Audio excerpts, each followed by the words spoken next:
کراچی کے بعد حیدرآباد میں بھی سرکاری زمینوں پر ریونیو افسران کی مدد سے قبضوں کا انکشاف سامنے آیا ہے۔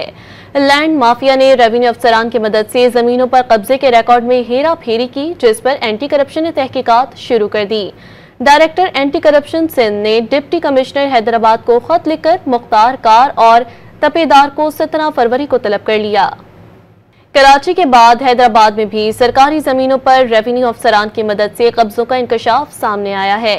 لینڈ مافیا نے ریونیو افسران کی مدد سے زمینوں پر قبضے کے ریکارڈ میں ہیرا پھیری کی، جس پر اینٹی کرپشن نے تحقیقات شروع کر دی۔ ڈائریکٹر اینٹی کرپشن سندھ نے ڈپٹی کمشنر حیدرآباد کو خط لکھ کر مختار کار اور تپیدار کو 17 فروری کو طلب کر لیا۔ کراچی کے بعد حیدرآباد میں بھی سرکاری زمینوں پر ریونیو افسران کی مدد سے قبضوں کا انکشاف سامنے آیا ہے۔ لینڈ مافیا نے ریونیو افسران کی مدد سے زمینوں پر قبضے کے ریکارڈ میں ہیرا پھیری کی، جس پر اینٹی کرپشن نے تحقیقات شروع کر دی۔